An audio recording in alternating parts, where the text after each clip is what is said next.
Kita ke informasi yang lain, pemirsa. Baru saja Panitia Seleksi Calon Pimpinan KPK mengumumkan peserta Capim yang lolos dari tahap uji kompetensi. Informasi selengkapnya kita bergabung dengan Marshalina Gita dari Gedung Kementerian Sekretariat Negara Jakarta. Gita, berapa peserta yang lolos uji kompetensi dan kemudian bisa melanjutkan ke tahap seleksi selanjutnya? Ya, dari total 7 peserta calon pimpinan mengikuti uji kompetensi pada tanggal 18 Juli lalu, total ada 104 peserta yang lolos untuk mengikuti seleksi selanjutnya. Hal berdasarkan dari penilaian 2 tes uji kompetensi bobot 60%, kemudian pembuatan masalah dengan bobot 40%. Untuk pembuatan masalah dari Pansel KPK mengundang 12 penilai independen seperti akademisi untuk menilai pembuatan masalah yang dibuat oleh para peserta Capim KPK.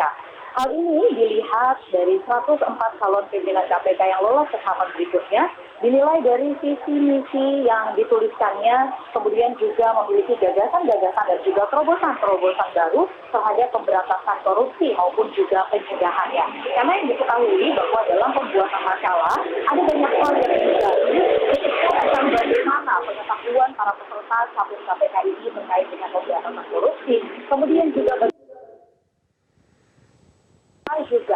terkait dengan bagaimana etika berlembaga maupun juga dapat bekerja sama dengan lembaga-lembaga lainnya. Sehingga, dan kami ketahui juga bahwa 3 komisioner KPK yang terus serta mengikuti seleksi ini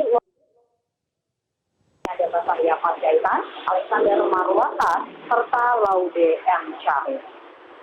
Rory. Gita, mohon maaf suara Anda sedikit terputus-putus. Lantas dari 3 pimpinan KPK yang kembali mendaftar, apakah mereka lolos atau tidak? Kemudian apa selanjutnya akan dilalui oleh ke-104 peserta yang lolos uji kompetensi ini? Iya, Rory, saya ulangi kembali bahwa 3 komisioner KPK yang turut serta mengikuti seleksi Capim KPK, baik itu Basaria Panjaitan, Laude M. Syarif maupun juga Alexander Marwata ini lolos untuk mengikuti ke tahapan selanjutnya. Dan sehingga total dari 104 Capim KPK yang lolos ini akan mengikuti tahapan seleksi berikutnya, yakni tes psikologi atau psikotes yang akan berlangsung pada hari Minggu 28 Juli 2019 di Pusdiklat Kemensesnek Cilandak, Jakarta. Nantinya untuk tes tersebut akan berlangsung dari pukul 8 hingga pukul 13 waktu Indonesia Barat.